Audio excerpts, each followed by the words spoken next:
Okay. Good morning, everybody. Kuf Lamed Chet Amud Bet 138b. The middle of the page, before the wide lines. About 12 lines before the wide lines. Shalach le Rami bar Yecheskel Rav Huna. Rami bar Yecheskel sent to Rav Huna. Ema lan izi. Tell us, my friend. Hanach mili me'aliyata da'amret lan mishmei Rav. Tell us some of the good, great things that you used to tell us in the name of Rav. Tati b'Shabbat. Two of them were about Hilchot Shabbat v'chadab b'Torah. And one was words of Agadah, of Torah. Okay? Shalach leh, he sent him. Hadad Tanya. This we learned in a Braita. So Rav Huna sent Rabbi Yecheskel. We learned in a Braita. God b'kisna. You have this sack made out of leather that's hanging on its straps. Mutalin tota. You're allowed to stretch it over all of these pegs b'Shabbat. You're allowed to stretch it over. Amar Rav lo shanu ela b'shnei bnei adam aval be'adam echad asur. That's only two people. One person asur. Now, what's the difference if you do it with two or you do it one? So one pshat that Rashi brings down is because if you do it with two people, then they don't really stretch it out that much. And therefore, it doesn't look so much like you're being noita on oil. Rashi brings down this pshat from his Rabbi Yosef. I don't really understand what it is, it's Rashi. It's Rashi says. This is my pshat, the pshat of my Rabbeim. When one person does it, he can't do both sides together, so he pulls one side, does it really strong, then he does the other side. He does a very good job.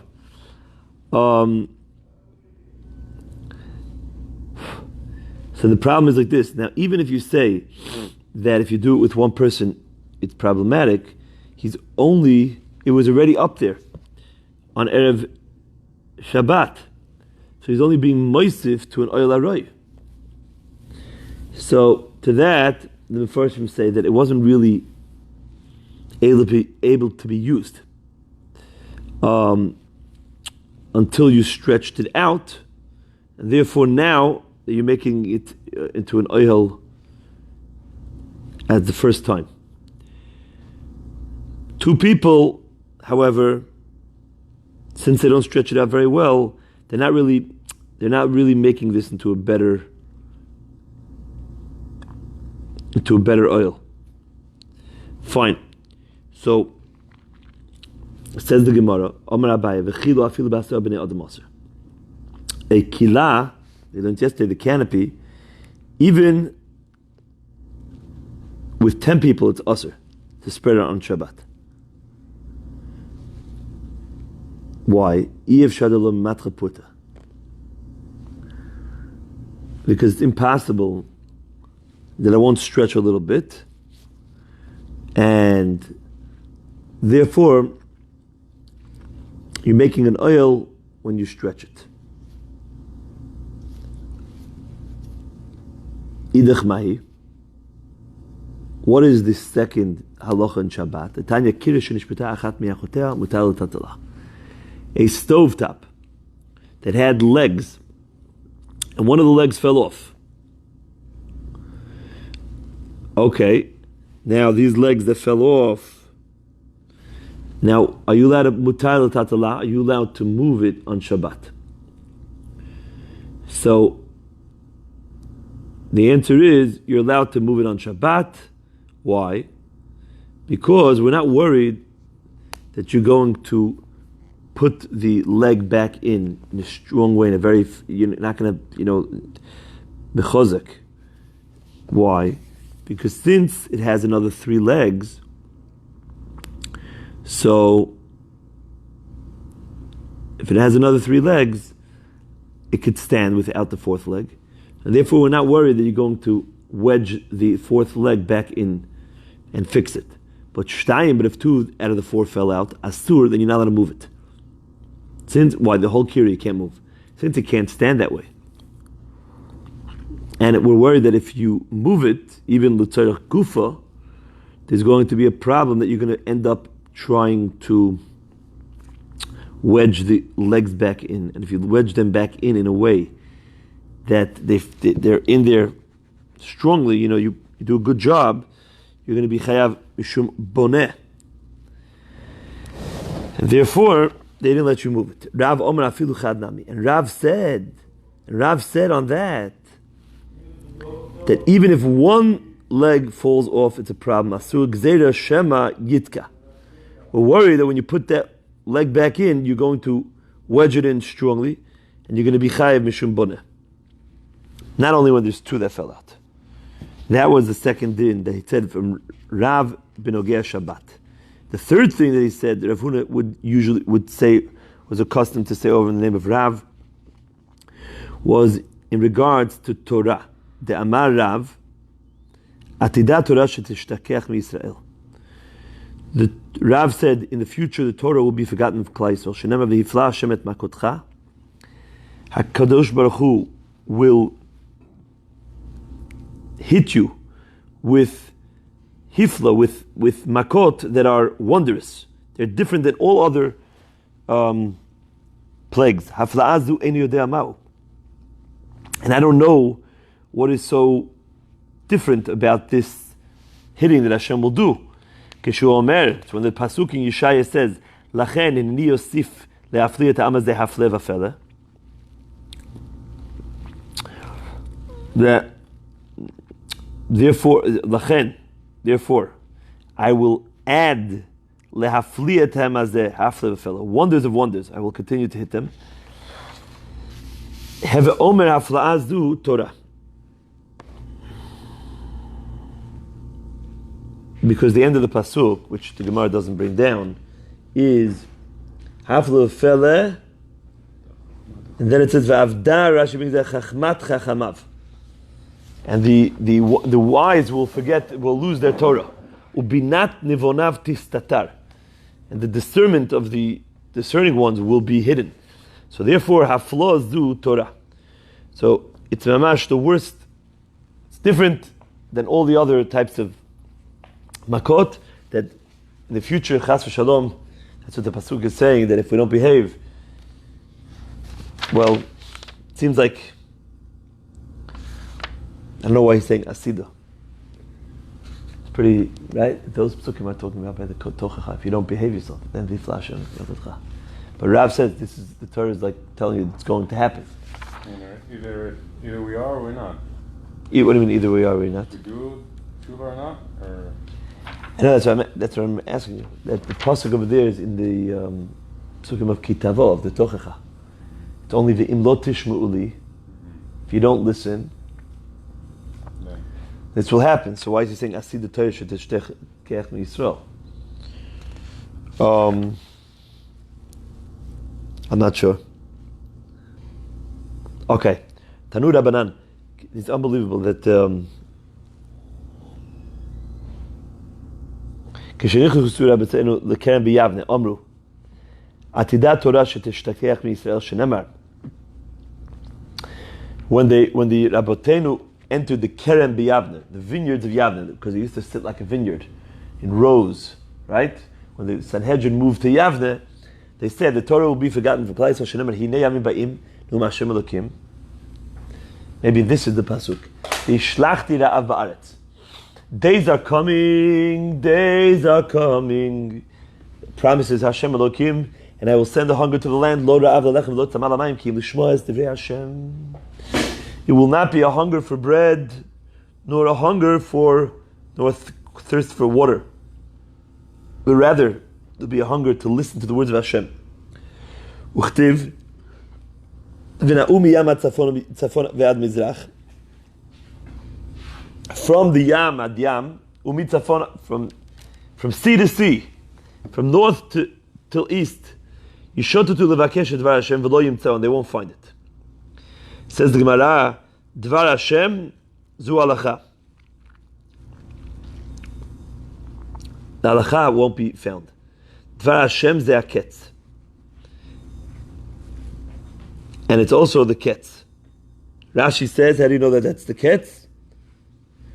Lo yodana mihecha. Second time on the page, Rashi doesn't know. He says, I don't know. Why does he have to tell us he doesn't know? Just keep quiet. Don't put a Rashi there. No. Because he wasn't on foot. Rashi is so humble. Lo yodana mihecha.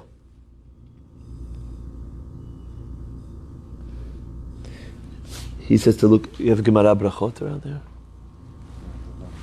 What? Yeah? The first, it should be the first one.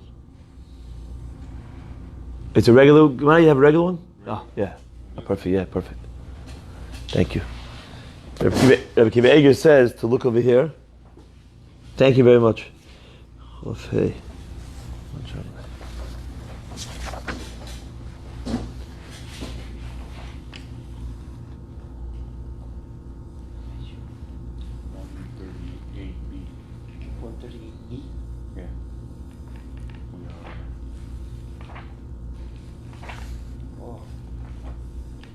Wow.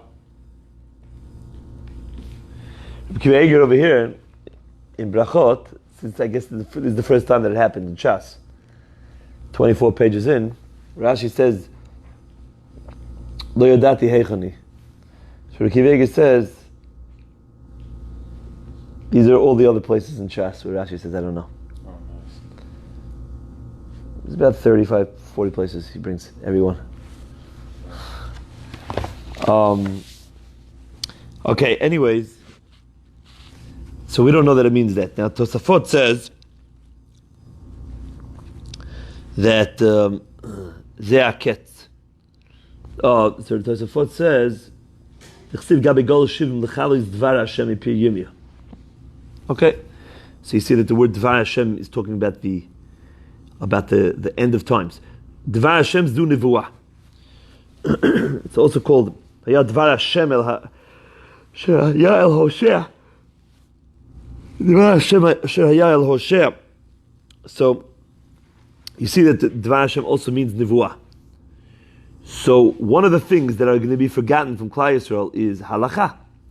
One is the Geulah, one is the nevuah, and one is halacha, which is the Torah.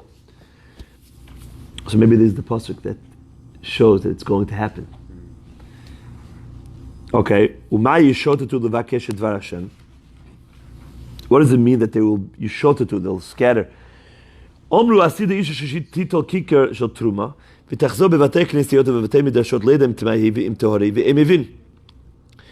That means the lady's going to go around with a loaf of bread of truma.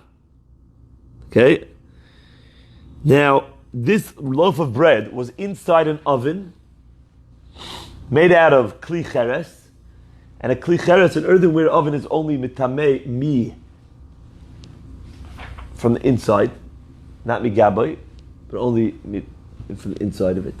And there was a sheret, one of the 8 shretzim, that was inside, and there was a loaf of bread in there, and the loaf of bread was terumah. She's not going to know what the halacha is.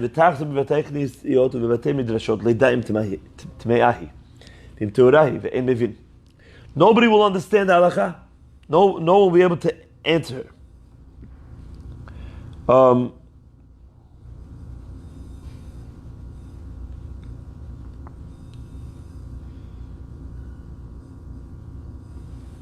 Wow. So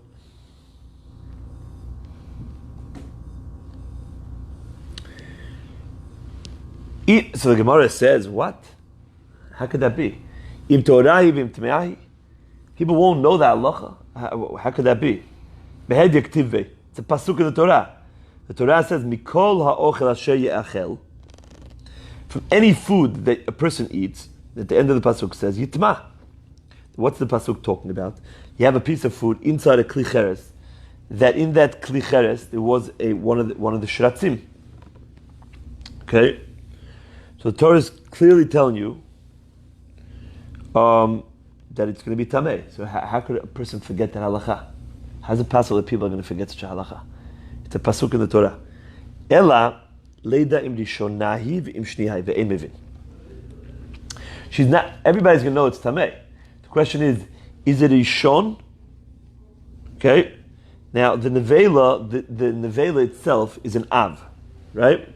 And the keli that becomes tamei is the next step, is a rishon. So the question is going to be: is the loaf of bread also a rishon? Okay, or is it a sheni? Now, if it's a rishon, then it's going to be able to make this next piece of food that it touches into a sheni. But if it's a sheni, then the only piece of food that it can be mitameh into a shlishi is something that's very sensitive to tumah, which is tirumah, another piece of tirumah. But another piece of chulin that's not holy won't be able to be mitameh. That will be the difference. So the Gemara says, so that will be here safek. Does the bread inside the oven become as tameh as the oven, or one step lower? Okay? So the Gemara says, Hanami matitni. It's a beferish Mishnah. Mishnah lehedyah. There won't be any svekot about that either. Why? Kedetinana, sheret shenimtza b'tanur ha'pacha b'tocho shniya, she'atanur tchila. It says straight out. A sheret that's found in tanur, the bread inside, so now you have the sheret, is inside the tanur. And the fact that it's inside the tanur makes the tanur a rishon. And then it says any bread that's found in there, any hapacha b'tocho, is a shniya. Because it's touching the tanur, so it becomes shniya, it becomes a second level tumah. So how will she have that suffix? Okay?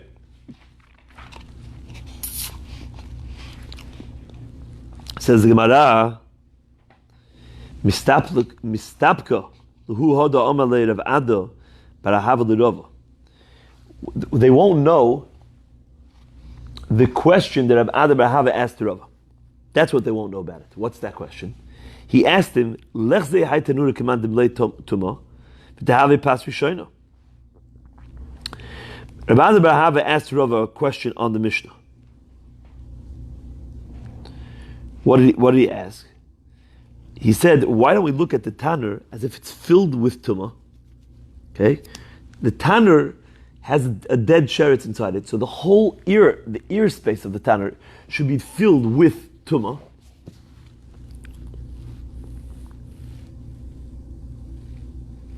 Why should I say that it's filled with tumah? Because the halacha is that if the sheretz, if the dead rat, is in the oven, it doesn't have to be sitting in the oven, touching the oven. It could be just like this in the oven. So since it could just be like this, so let's say that the tumah spreads, doesn't just go to the actual keli, but it spreads throughout the ear space. And if that's true, v'teheve pat rishonah, then the bread that's sitting inside should be touching that tumah and should become a rishon just like the oven. That was Rabbi Barahava's question to Rava. Omar lei, okay. So Rava told Rabbi Barahava, we don't say that we view the Tana like it's filled with tumah. The Tanya, because we learned in the Braita, Yachol Yehu Kol HaKelim Mitamim Be'avir Kli Cheres. I would think that all the kelim that are inside, let's say you have keli that's made out of metal, for example, that's inside an oven, they should become tamei through the ear that's tamei inside a kli cheres. Number one, because maybe it's entirely filled with, the airspace is filled, like we just said. And number two, another reason why I would think so is because it's touching the what? It's touching the oven. So let them become tamei.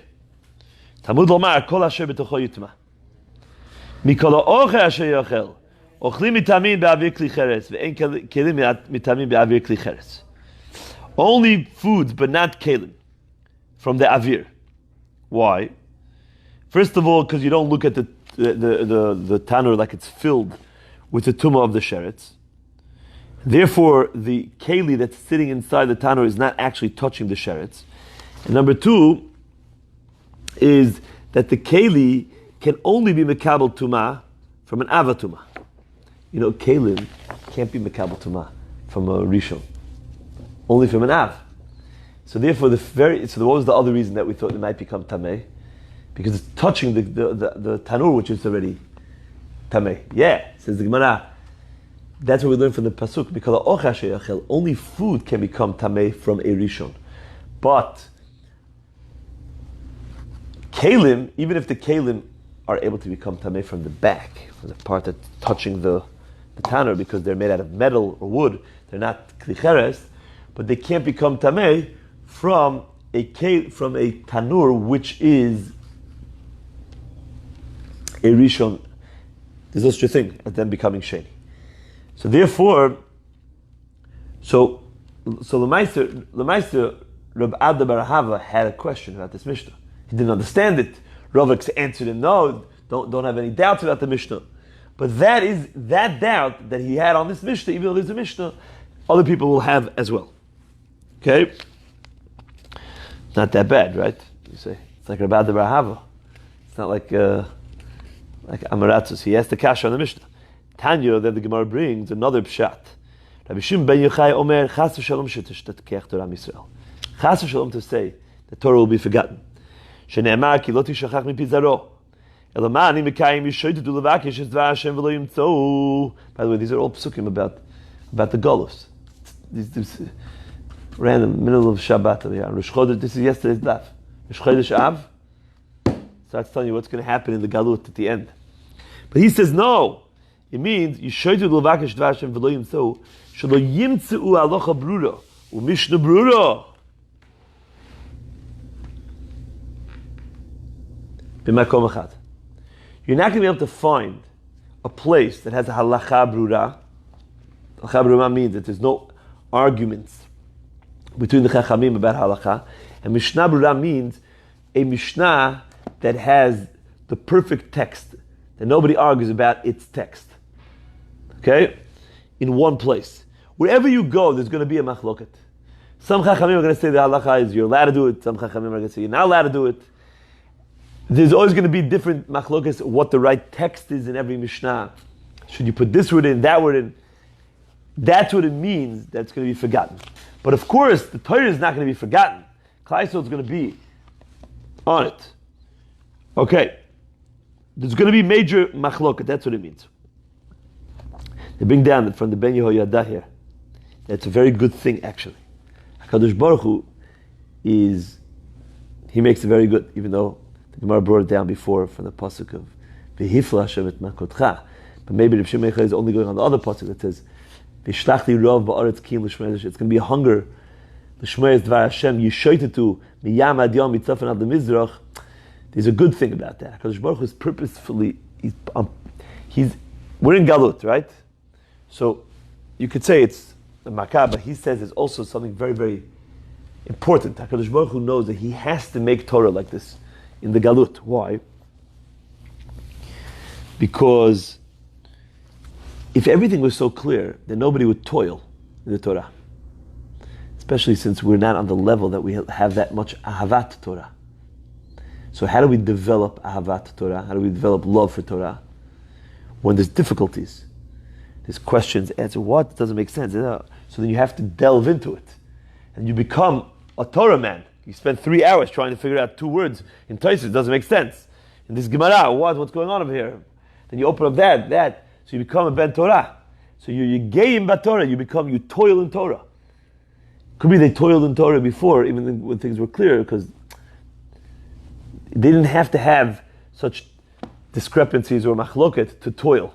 Even in something that was clear, they were. But now we have to be misyageh b'Torah in order to get the truth. Also, he says, what are they going to do when they have since they're going to have a lot of svekot, doubts about the halacha? They're going to be machmir. A lot of times, you're not going to know what to do, right? And really, you're allowed to do it because maybe minat Torah, that's the real halacha. But since you can be svekot, like you open up any tshuva sefer from anybody, even the ones that are lenient most of the time, they're full of chumrot.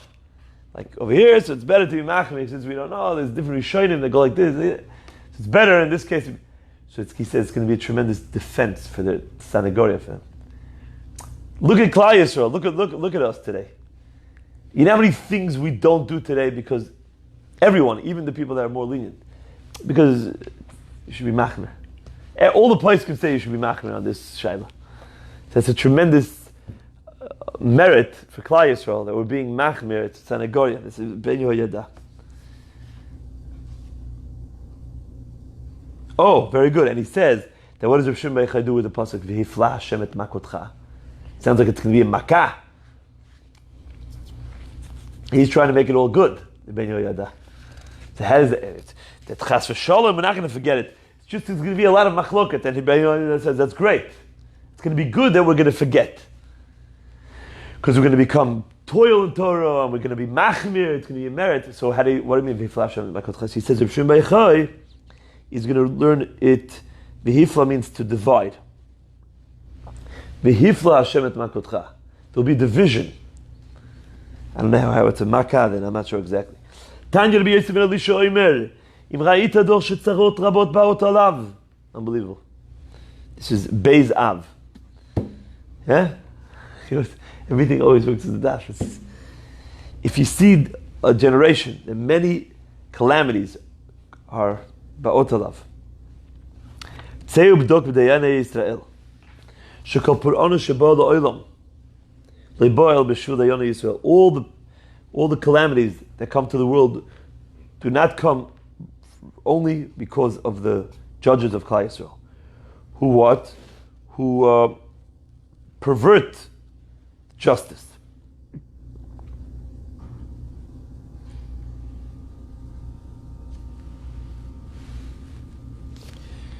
So who says this pshat? They say a beautiful pshat over here. Well, let's just finish the psukim a little bit and I'll tell you. Shenemar Shimun Ozdois Rosh Beis Yaakov Uktzanei Beit Yisrael. Hamita'avim Mishpat, those who pervert the justice. Ve'ed Kol Yishar Ya'akeshu. And all the straight things, they make crooked. Boneh Tzion B'damim, builds Tzion with blood, V'Yerushalayim Ba'avlo. Yerushalayim with crookedness. Rasheh B'Shechet Yishpoitu, the heads of Yerushalayim judge with bribery, v'chohaneh b'mchir yoru. And the Kohanim, which ruled halachic rulings, you know how they rule? B'mchir, with a sale. You pay me enough, you get your psak. U'nevi'er b'kesef yiksomu. And the prophets will prophesize with money. Ve'al Hashem yisha'enu. And on Hashem they will rely. The end of the pasuk says they're going to say, "Oh, Hashem is amongst us. Nothing's bad is going to come." So the Gemara says, "Rishaim hen." These heads and the Kohanim and the Nevi'im are Rishaim in this pasuk. El shetalu b'tchonam b'mi she'amar v'haya olam. But they had bitachon. Lefikach maybe HaKadosh Baruch Hu alein shalosh poraniyot keneged shalosh avirot shebiyadam. And therefore HaKadosh Baruch Hu brings 3 calamities. Keneged, the 3 avirot, which are Rasheh b'shuchad yishpotu, Kohaneh b'mchir yoru, U'nevi'eh b'kesef yiksomu. Shenemar, lachem b'glachem, because of you, Tzion sadeh techaresh. Tzion sadeh techaresh. Tzion is Yerushalayim, Beis HaMikdash.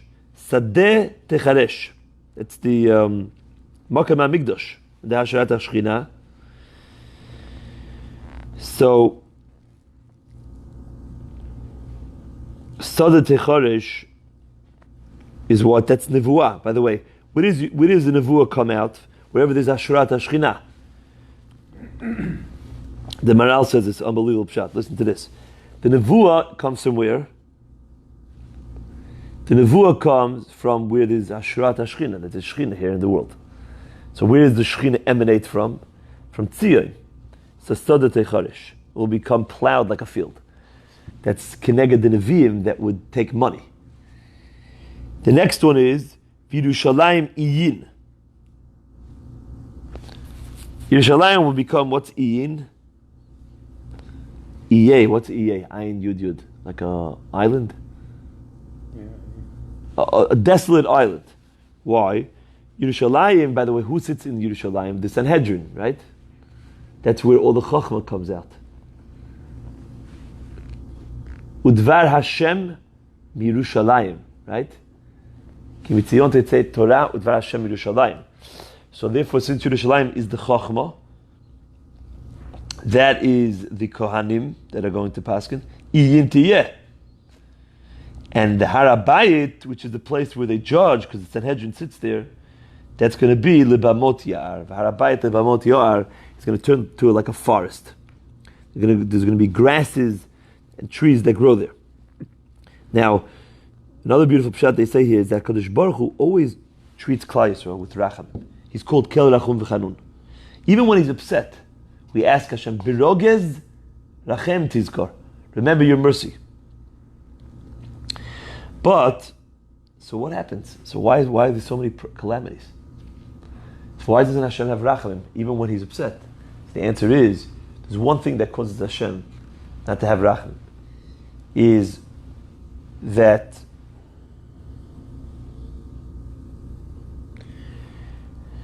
because the reason why HaKadosh Baruch Hu has so much rachamim is because we have justice in this world. But once the Dayanim start perverting the law, making everything crooked, we lose that zchut, and then HaKadosh Baruch Hu doesn't have rachamim anymore for us. And he has mishpat. Okay. Be'en HaKadosh Baruch Hu mashesh shchinas HaYisrael at sheyichlu shoiftim v'shoitim. Royim Yisrael. And HaKadosh Baruch Hu doesn't, he's not masher his shchina on Klal Yisrael at sheyichlu shoftim v'shotrim. Ra'im Yisrael. Until the bad judges and shotrim are those who administer the actual law.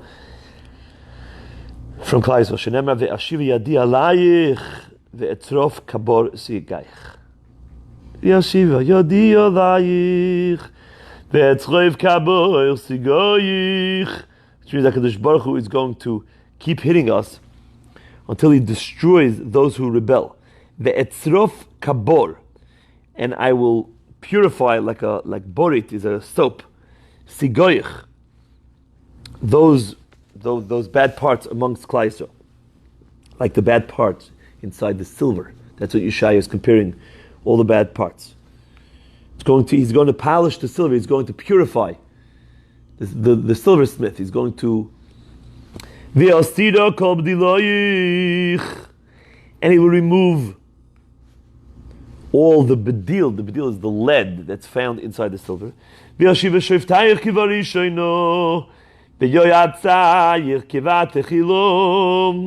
I will return your judges like at the Kivari Shoina, like all the way back in the beginning.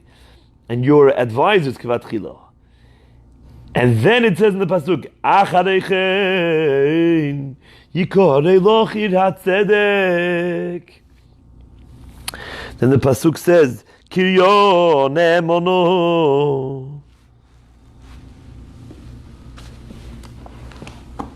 Chumash there? No. Okay, fine. Anyway, it's fine. So it says like this. Then it will be called Irat Tzedek again.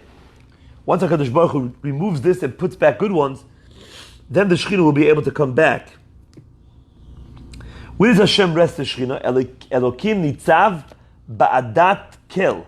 Bekerev Elokim yishpot.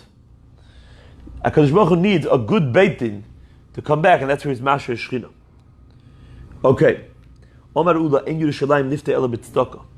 Shenemar Tzion, it's unbelievable.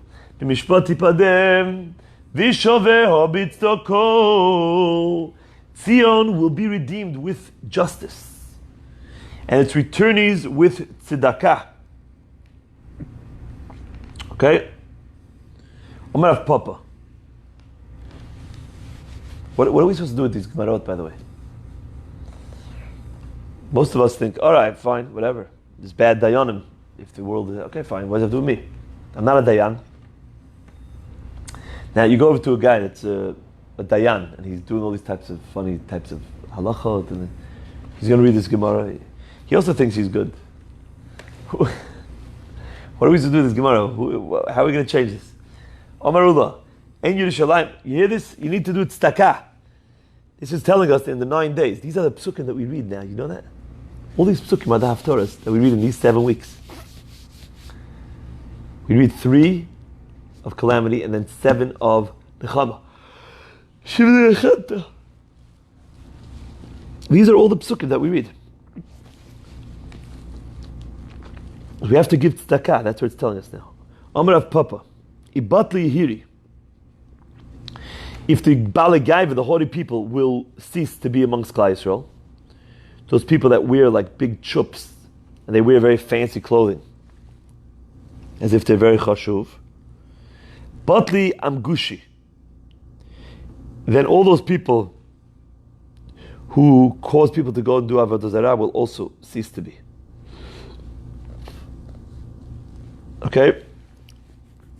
Ibati dayani, and if the dayanim of Klal Yisrael, of the Rishoyim, which pervert the din, will cease, bati gzirpati, then the cruel police force of the Goyim, which persecutes and oppresses the Jews, will also cease.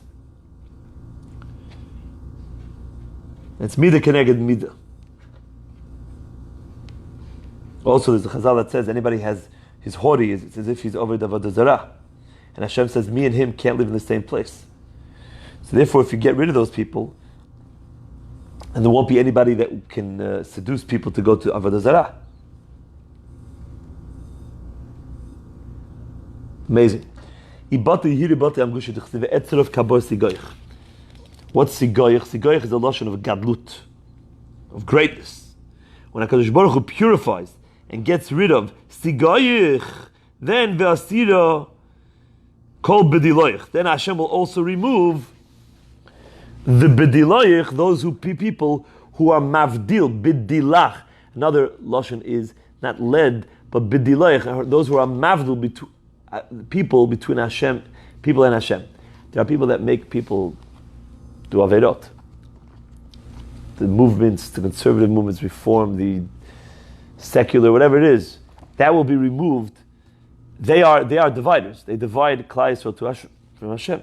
Ibati dayane bati gzirpate tichtiv heitir Hashem mishpatayich pina oyvech.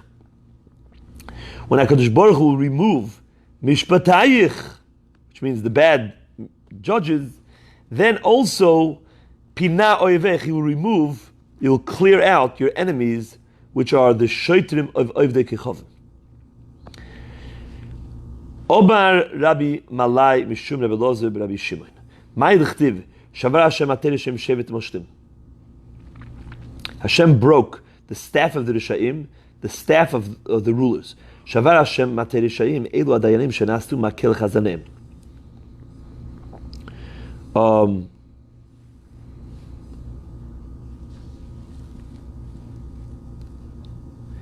Basically, they say like this,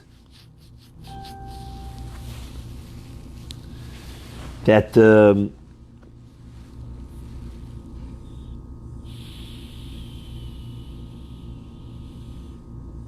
people that work for Beit Din, they say, we're not going to work for you, Beit Din, unless you raise our wages. And the Dayanim, they're always in the, they always answer them, okay, fine, whatever you need. So basically, the Dayanim become a pawn in their hands, a stick in their hands. Shover Hashem matei rishaim. Okay? So Hashem will break that staff, those Dayanim. Shevet moshlim elu tamid chacham shemimishpechois hadayanim. Those are the Talmidei Chacham that belong to those Dayanim that we just spoke about, of their Rishaim. Because Moshlim are the Dayanim Rishaim. And the Talmidei Chacham and their families are just like a staff in their hands. Why? Because the Talmidei Chacham and their families are the reason why they became. Why did this guy become a Dayan? Because his brother and his father are the famous Talmidei Chacham. And then, when everybody starts screaming about this Dayan, that he perverts the justice, or he listens so then the family, the famous big family with the Talmidei Chacham, they come to his defense. They say, no, the psak that he said was okay, and they start, so Hashem will break them too. Okay? Mazutra Omer. Elu Talmidei Chacham shemelamdim hilchot tzibur, l'dayanei bur. These are the Talmidei Chachamim that teach the halachot of the tzibur, the general halachot, to the dayanei bur, to the Amaratim. And they say, okay, fine, now you're ready, you can get smicha. You already heard the basic halachot, and now you guys are good, you're good to go, you get your smicha here. And if you ever have a big question, you know enough already to ask us. And the Maisa, what's going to happen? These guys are going to paskin themselves. They're not qualified. This we have a lot of today. And all over the place. Chas v'shalom, I'm not telling you that you should think that all any of these things about people, but if you find it, you know which Gemara it's at. Okay? And that's what's going on over here. And by the way, everybody drinks the Kool-Aid here because they know how to write nice articles in English. These guys all know how to write English. English that they do know how to write, from college, from whatever. They write articles and they sound more learned. The average lady or the average person that doesn't know halacha, he has no idea. So this guy takes them for a ride. Om Rabbi Elazar ben Milai Mishum Shtok Shmaydach Siv Ki Chapechen Negoyalu Badom ve'etzbeiseim ve'ovon. Your palms will become filthy, sullied in blood, and your fingers be'avon siftotechem. Be'avon, sorry, with the avera. Siftotechem dibru sheker. Your lips speak falsehood. L'shonchem avlo tegeh. Will delve into crookedness. Ki kapechem negoyalu badom elu adayonim. These are the dayonim. Their palms are filled with blood. You know what it means? Blood money, which means basically they get bribes.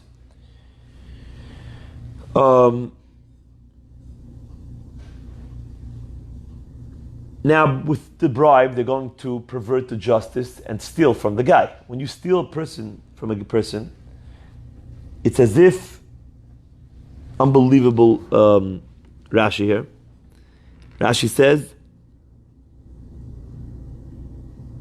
when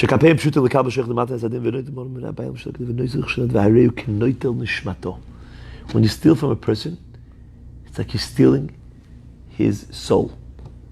When you steal from a person, you're stealing his soul. So if a person does something crooked in business, by the way, it's also stealing from people. Right? You should know you're stealing the guy's soul. You say, come on, I'm just taking a little more money. I'm not killing him. The guy's fine. You're killing him. So therefore their hands are filled with blood. And their fingers with iniquities. These are the scribes in the Beit Din. They write whatever you want, any type of paper you want, you just give them the money. Siftotechem dibru sheker.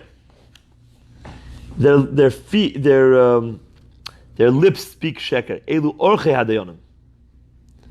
These are the lawyers that teach the people how to, they set up good claims that are false.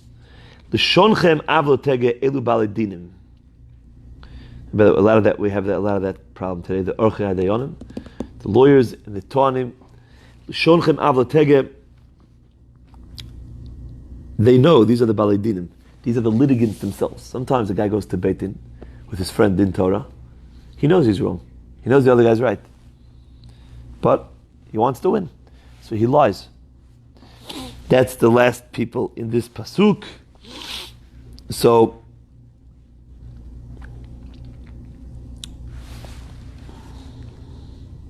pretty scary. Maybe if this year the whole class are learning these Gemarot. Last year in Daf Yomi they didn't learn these Gemarot. This year in Rosh Chodesh and Beis we're learning these Gemarot. So maybe HaKadosh Baruch Hu is sending us a message to get rid of the tzarot in the world. Now it's a pretty dark time in the world. And maybe these are the message that we have to work on this. From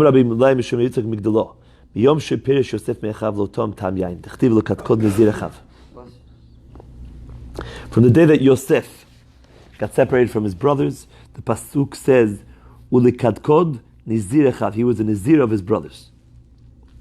Okay, the simple pshat is he was separated from his brothers. And according to most people, it means he was separated to something higher. He became a king. Or he was separated from them physically. He was just separated. But over here, the Gemara is saying another pshat, that he became a Nazir. Rabbi Yosef Rabbi Chanina Amar Af Helo Tom Tam Yain. Dichtiv Vayishtu Vayishkru Imo Michlal De Ado Idno Loy. Because it says later on that they drank with him, which means that until now, till they were Imo, they didn't drink any wine. And why? Because they realized that they have to be, because they were drinking and eating before he came. And that's what brought about the kilkul of the Mechirah. But the pasuk only describes him as being the Nazir, but they were also the Idach. But Rabbi Miloi, in the name of Rabbi Yitzchak Migdalah, he felt that only Yosef became a Nazir. So he says, Shichrus hu deloy hava. Yes, you're right. The pasuk sounds like they never became shikur until they. But shtiya miyahava. They never get inebriated, right? But they did drink before. They were not real Nazirim according to Rabbi Milai.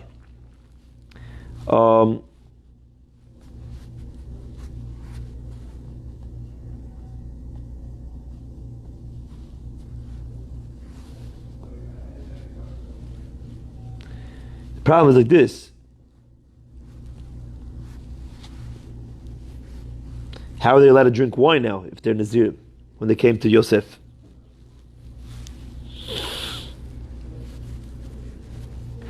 So he said like this, Yosef made it Nazirus. The Nazirus was until he meets his brothers again. As long as I'm separated, Hashem separated me, says the Mashah, but once he gets back to his brothers, he was allowed to drink wine. Now what about them? They became Nazirim according to Rabbi Yosef Rabbi Chanina, because they brought about the Mechira, but they don't even know that he's back with them. So how are they allowed to drink wine now? So he says because they were so fearful of the kingdom there, the king said drink. So they made a she'ela. He asked the Chacham, you can be mata your neder. Okay, let's go a little weiter here. We have to move. V'omer Rabbi Noi b'schar v'roach v'samach b'limo is docha l'chosh mishpat alimai. Rabbi Malai says another halacha, another member of Rabbi Malai. How many times do we see Rabbi Malai? It's a big schut. In the schar that Aaron, Kadosh Baruch Hu told Moshe Rabbeinu he didn't want to go to Mitzrayim, and he said, "Why don't you pick my older brother Aaron?" And I'm worried that Aaron's going to be jealous of me. So Kadosh Baruch Hu promised. He says, "No. Aaron's going to be very, very joyful." Okay. Still, so therefore, because he was so happy to see his younger brother, that he was so happy, therefore he was zocha to the choshen mishpat. The way they explain it is that the only way a person cannot have even a drop of jealousy is only with his shlemut, completion, perfection.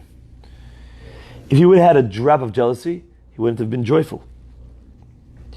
So since he had perfection, and he was totally happy, because his heart was perfect, he was zocha to the choshen mishpat, which is an adornment, a tachshit, that you wear on the heart. And it has the Urim V'Tumim, which is the Shem HaMeforash. Maral says, if his heart would have been a tiny drop jealous, even if he was very happy, it wouldn't have been a perfect heart. You can't put the Shem HaMeforash and the Choshen Mishpat on such a heart. The heart would be perfect. That's, we're saying, he is worthy. Yesterday was his yahrzeit. Right? And Elazar, also yesterday, his son. The both of them had the Choshen Mishpat. Okay. Says the Gemara, Shalchu b'nei Bashkar, the Levi. the people of the city called Bashkar, they asked Levi 3 questions. Kilo mahu. Are you allowed to spread a kilo canopy on Shabbat? Kshuta bekarma. What's kshut in Hebrew? It's like hops, I think. Okay? They make beer out of it. Is it a problem if it's growing inside a vineyard? Does it have a halacha like a yerek, a vegetable? And that's kilayim. Or maybe it's a tree.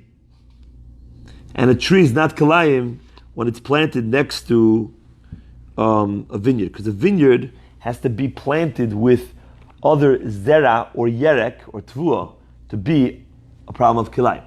Okay? Lo tizra karmecha kilayim. So it has to be but if kshut has a halacha of a tree, it's not a problem. And the third question is meit b'yom tov mahu. What's the halacha with someone who dies on Yom Tov? Are you allowed to dig? Is there any way that you're allowed to dig to bury him? Because of kavod habriot. Now digging is a problem of plowing or building. So boneh, right? So the problem is there any way to bury someone who dies on Yom Tov? Those are the 3 questions. By the time the messenger of Bashkar reached Levi's place, Levi had died already, had passed on. Amar Shmuel. Shmuel was a Talmud of Levi. Amar Shmuel Rav Menashe icha kimat sholach lahu. Shmuel told Rav Menashe, if you're wise and you know the answers, send back the answer with them. Rav Menashe answered as follows: Sholach lahu kilo chazarnu al kol tzidei kilo v'lo yimatzar lo tzad heter. We already we inspected every single side of the canopy shaila, and there's no heter. So the Gemara says, what do you mean? V'lishdach lahu k'derami bar Yecheskel. Remember that we said from Rabbi bar Yecheskel that if the kila has a rope, and it's very easy to just pull it, right? So we said yesterday, so then it's already considered like it's already on, and therefore it's going to be mutter. So the Gemara says, "Lefi she'ela b'nei Torah." Listen to this Gemara. He specifically told them there's no heter because they weren't b'nei Torah. If they weren't b'nei Torah, then he can't tell them a little bit of a heter. Once you give a man that's not a ben Torah a little bit of a heter, he takes it all the way. He starts adding on to the heter as much as he wants. Sometimes the rabbi has to tell, a lot of rabbanim, they know how to do this with their congregants. The guy says, why? But why, rabbi? He says, I told you that's halacha. Can't do it. He doesn't want to start telling him the reasons, or telling him that sometimes if you do it like this, you can do it. Because once you tell him a reason, now this time the reason doesn't apply. He doesn't know halacha. He doesn't know how to apply. He doesn't know when to apply. Okay. Kshuta bekama ibuva. And he also was machmir, and he said the kshuta in the kerem ibuva is a mixture. It's a problem. V'lishtachu k'd Rabbi Tarfon the Tanya Kishu Rabbi Tarfon Omer en kilayim bekerem. V'chachamim omrim kilayim bekerem. V'kaybelon kol hamekel ba'aretz halacha k'mota b'chutz haaretz. What do you mean? There's a machloket Rabbi Tarfon and the chachamim. If kishut is a problem in kilayim, and the halacha is that since these questions are in chutz la'aretz, and in chutz la'aretz, orla and kilayim are midrabanan only, because the normal rule, the Mishnah says in Kedushin, kol hamitzvah tatuyis ba'aretz einam ela ba'aretz. Any mitzvah that has to do with the ground, the normal rule midoraita is only in the land. If it's a land mitzvah, it's in the land of Eretz Yisrael. But so really kilayim and orla shouldn't apply in chutz la'aretz. But midrabanan they do. There's actually a machlok in the Gemara. Orla and kilayim. Orla is maybe chalach l'Moshe Sinai that it's in chutz la'aretz. What Orla is the first 3 years that you're not allowed to have any benefit from the tree. Kilayim is mixtures.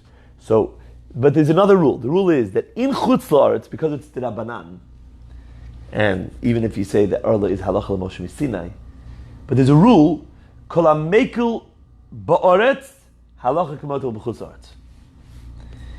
If there's a kula in a question of the land, in a kilayim or arla, in Eretz Yisrael, there's one lenient opinion.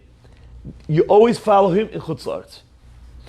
In chutz la'aretz, you go with the lenient opinion. Even if you're not going to go with him in Eretz Yisrael, but the halacha follows him in chutz la'aretz. Okay, so therefore Rabbi Tarfon said that these kishut, whatever they are, haps or whatever they are, there's no issue with them because they're like a tree with the vineyard. So therefore the halacha should follow him in chutz la'aretz. So why is Rabbi Menashe sending back the people of Bashkar? There's an issue with it. Lefi she'enon b'nei Torah. Same reason. If he tells them the halacha is like Rabbi Tarfon, they're going to be even more mekel when they're not supposed to. Machriz Rav. Rav called out. Lizra. Anybody who wants to plant a kshuta in a kerem could do it.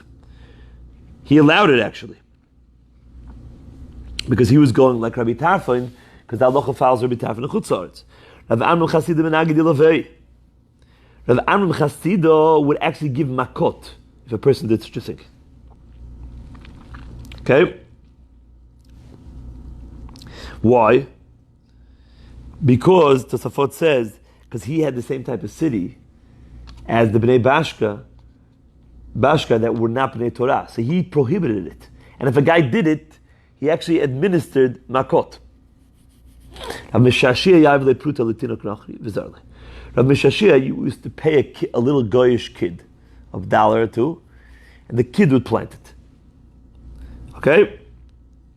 So the Gemara says, "V'lita le'letinik Yisrael." Why couldn't he give it to a little Jew?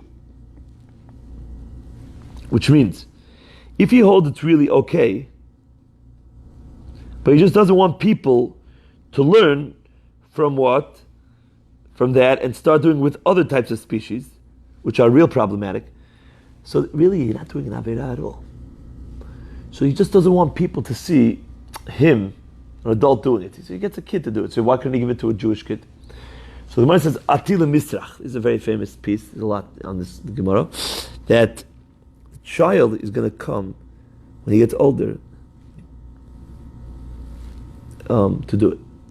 And he doesn't want adults doing it. So that they don't mix it up with other minim. Okay, so why can't you use a goy that was a gadol? Why didn't you have to use a kid goy? People are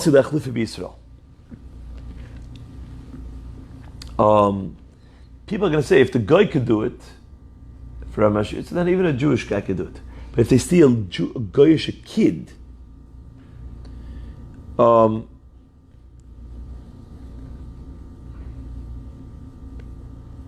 they're not going to think that a Jewish kid could do it. Why? Because the whole reason that you're not allowed to do it with a Jewish little kid is not because you're not allowed to do it. It's because maybe it's going to cause him to do it when he gets older. So therefore, he's not worried that they're going to mix it up. Now, what about the last question that they asked? What was the last question? Mate. Shalach lehu mate lo yitzasku bei lo Yehudoyim v'lo Yaramoyim lo b'yom tov rishon v'lo b'yom tov sheni. A met that dies on Yom Tov, the Jews shouldn't be involved with him, and not the Goyim. Not on the first day of Yom Tov, not on the second day of Tov. Eini, is that so? That's the halacha. You have to let the mate lie there. There was a story in the Beit HaKnesset of Ma'on.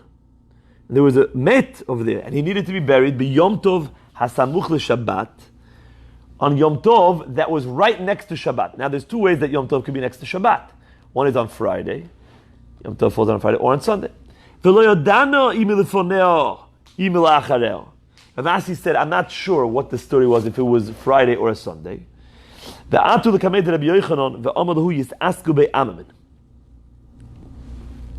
Okay?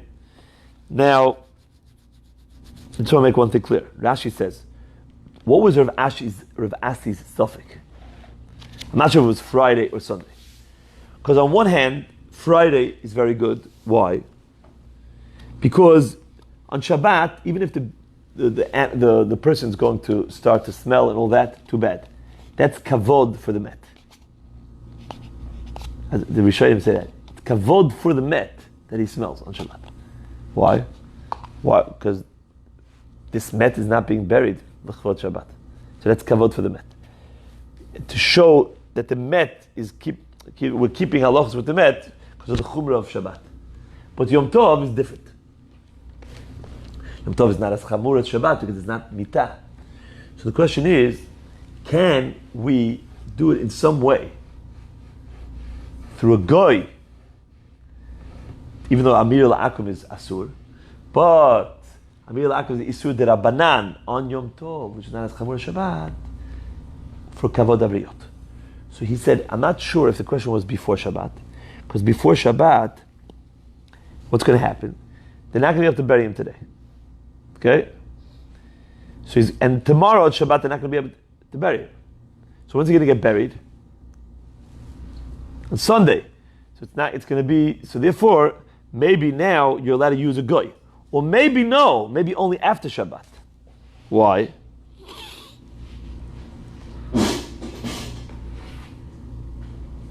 Because when did he die? He died on Shabbat. So when's your question? Shabbat you didn't have a question. You have a question now on Sunday. It's Sunday now. So he's already smelling, says Rashi. So maybe this heter, you're going to see right now that you could look also the Rabbi Yochanan said, let the goyim take care of it. So maybe Rabbi Yochanan only allowed this heter because he was already smelling. So Rav Asi is not sure why Rabbi Yochanan allowed it. Either because there's going to be, if you don't allow on Friday, it's going to go Friday, Shabbat, only Sunday. It's going to be 2 days of smelling, or because it already smells. But if it would be a Friday shaila and he doesn't yet smell, it's a fresh met. Too bad, you can't do it. You'll have to wait till Sunday. Okay, but whatever it is, whichever one of the two, Rabbi Yochanan said you could use a goy.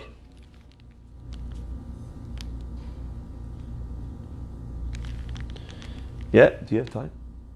Okay, because I also know. The Omar Rava and Rava said, Met biyom tov rishon. I already made a bracha.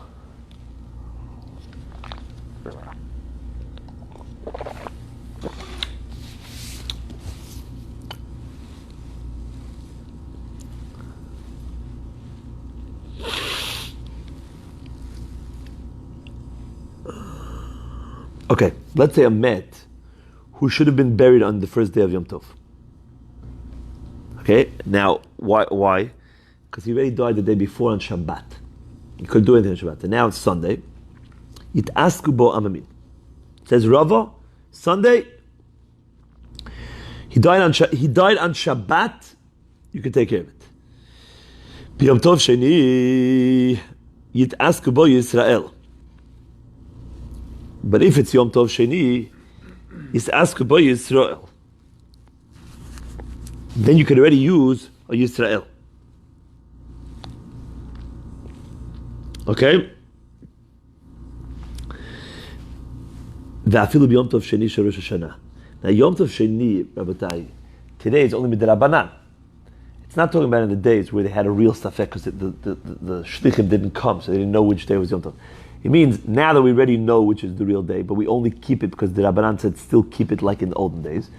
So it's only with the Rabbanan, so now the Jew himself, for Kavod HaBriot, is able to take care of the Kvura. And even the second day of Rosh Hashanah. Okay? Masha'enkem b'veitza. Now, the second day of Rosh Hashanah is different than all the other second days because even in Eretz Yisrael they have it. There they allowed for kavod abriot, masha'enken beveitza, which means on all the other Yom Tovim, if you have a beitza that was born on the first day, that was hatched, that was laid on the first day of Yom Tov, you can eat it on the second day of Yom Tov in America, in Chutz La'aretz. But in Rosh Hashanah, you can't. Well, Yamarita, but not in this halacha. For this halacha, they were mekel and they said that you're allowed to bury. So what do you see from the words of Rabbi Yochanan and Rava? That you're allowed to bury a met on Yom Tov through a goy, or even through a Jew on the second day of Yom Tov. So why did Rabbi Menashe send to the Bnei Bashkar, don't touch the met? Remember he said, Lo yudoim v'lo aramoyim, don't get near it. Lefi she'ena b'nei Torah. Same reason. Okay, says the Gemara.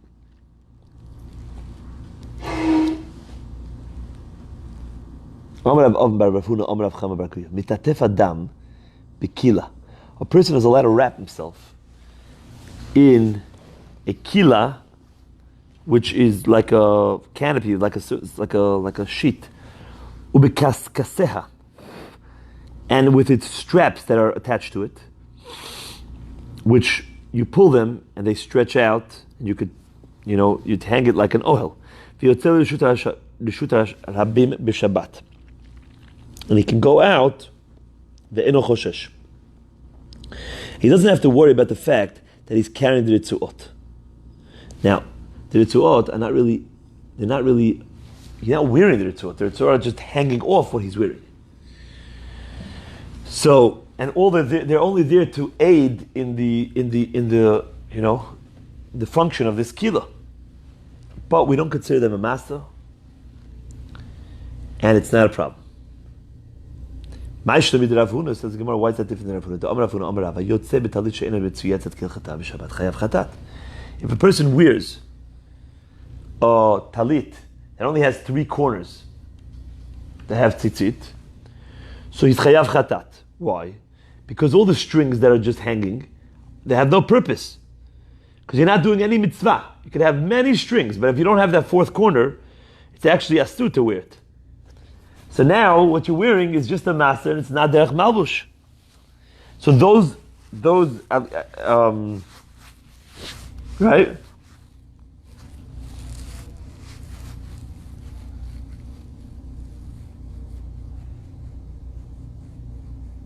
By the way, Rashi says if there wasn't any tzitzit, so you're wearing a derech malbush, even though maybe you're not supposed to be wearing it because you need tzitzit, but at the end of it, derech malbush. But now that there's tzitzit, and those tzitzit are not functioning as derech malbush because you don't have the 4th side, so they're just random strings. They're not a mitzvah.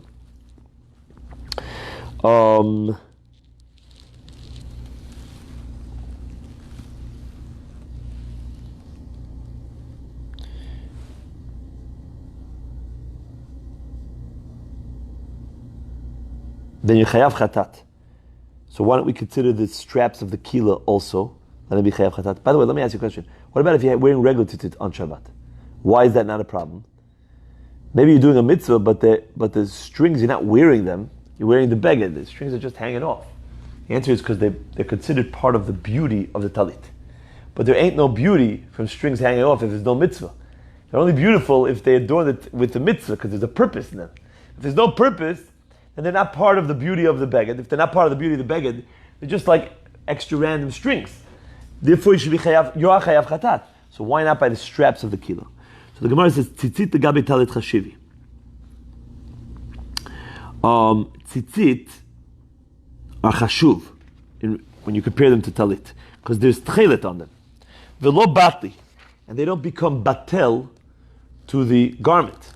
So therefore, since they're just hanging out, and you can't say, oh, they're just like subordinate. They're just like secondary to the. But hani lo chashivu batli. But the ritzuot, the straps of the kilo, have no chashivus, so they're batel to the garment. If your shirt has a little tiny thread like, sticking out, batel, so you're not carrying it. Omer Rabba Bar Huna Mariam Odom Ala Mishameres Biyom Tov Litlot Barimonim V'Toleh Bashmarim. We learned before that at the end of the day, there is no problem to spread a mishameret on Yom Tov to make an asiyat oil aroy.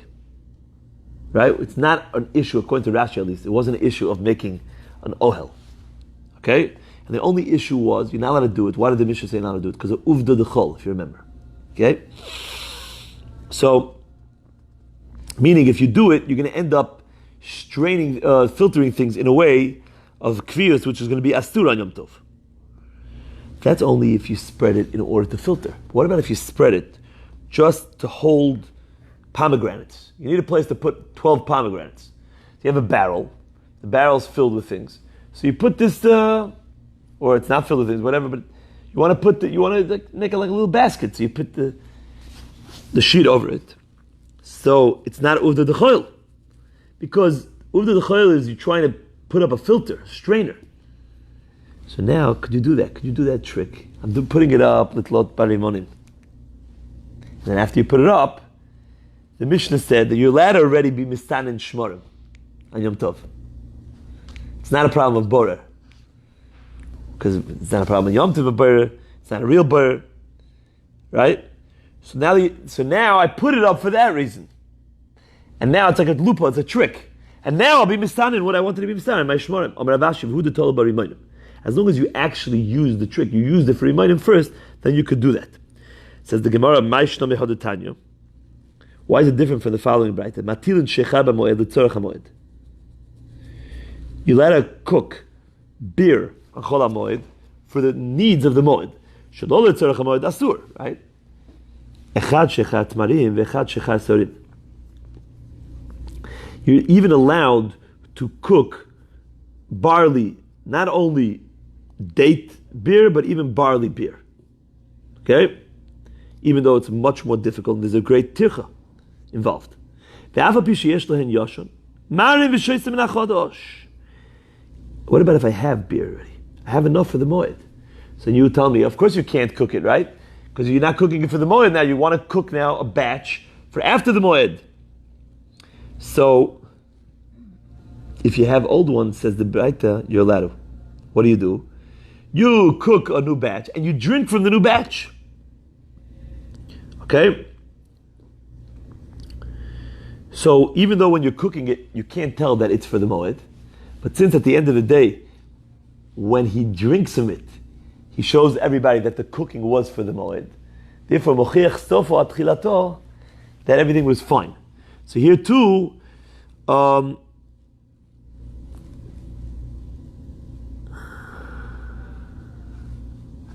the Gemara is asking a kasha like this. Over here, what does it say? What did Rav Ashi say? You have to first put the pomegranates on it to show that I wasn't really being involved in spreading out a filter. Why?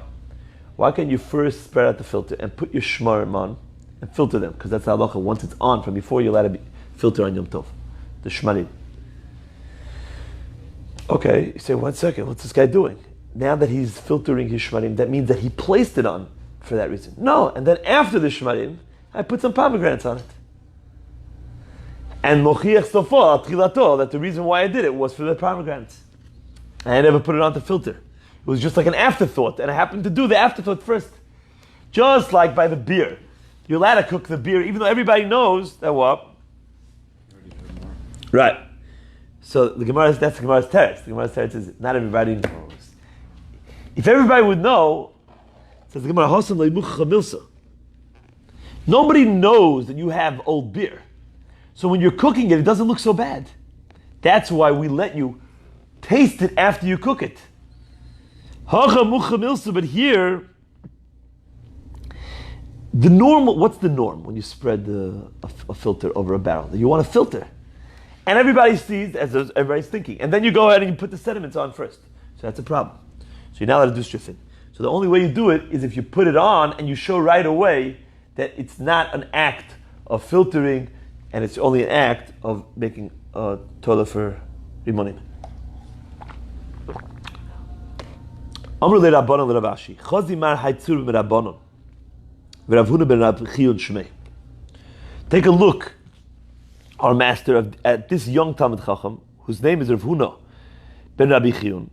The Amri Lo, and some said Rav Huna ben Rabbi Chalvan Shmei. The Shakal Bara the Tuma. Umanach bebarzo the Dana.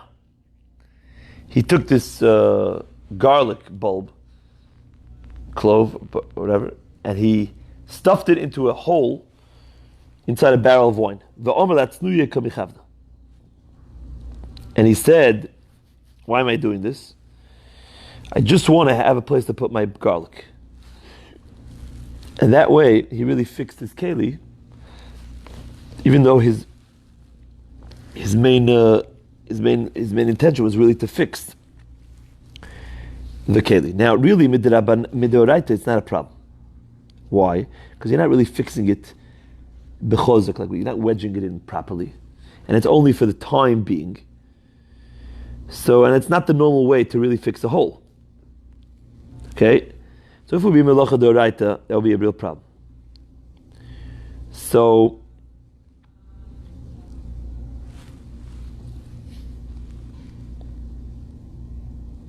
that's what he did.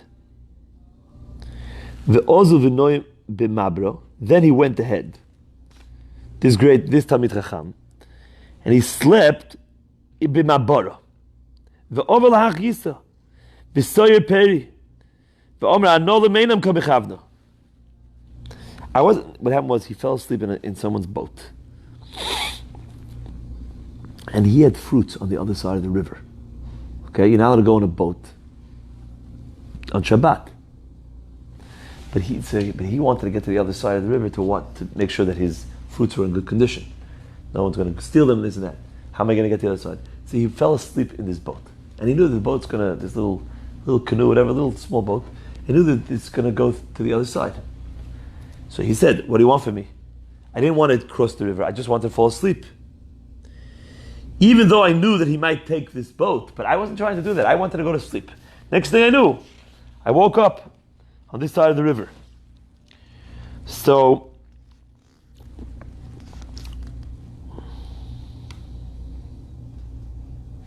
there's about 7 shittas rishonim. The reason why you're not allowed to go on a boat on Shabbat. Some of them are because it's part of the issur of swimming. Swimming is a problem because you might make a life jacket, and it's part of it. Another reason is because maybe you'll go into a Carmelit for Amot. Another reason why they said you're not allowed to do it is because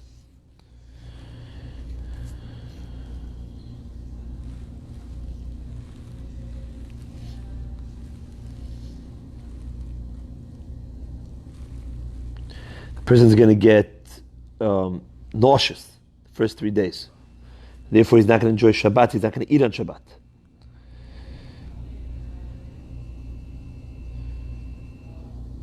Okay, anyways, this is what he did. So, so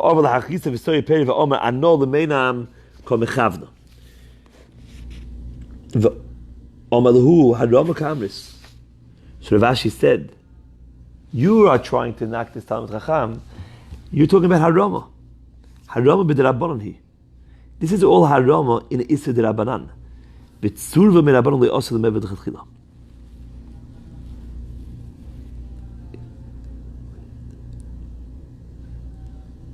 Which means that a Talmid Chacham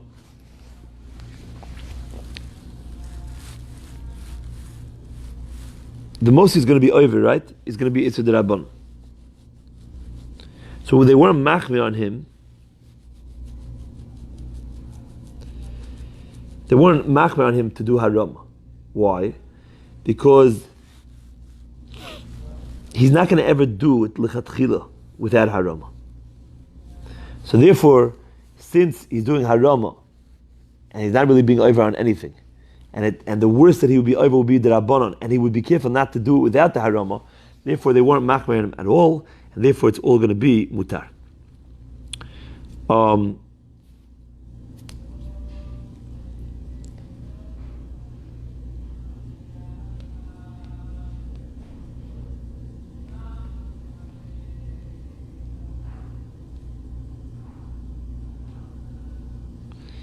The Rosh speaks about all haramas, and he says you can't learn one harama from the other. Some certain types of tricks are only mutar for a Talmid Chacham. Sometimes there are haramas in Shas that everybody is allowed to use, and some haramas are also even for a Talmid Chacham. And basically that's why you have to go through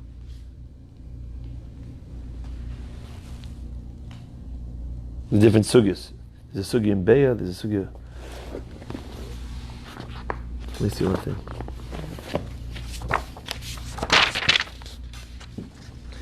The haram of the machlekes Rabbi Lezer and Rabbi Yeshua, when you pull your animal out on Yom Tov, which one to shecht? So according to one man over there, it's also for anybody to do it, even Talmud Chacham. There are other haramis that are mutter for everybody also. Okay. Chazaku Baruch.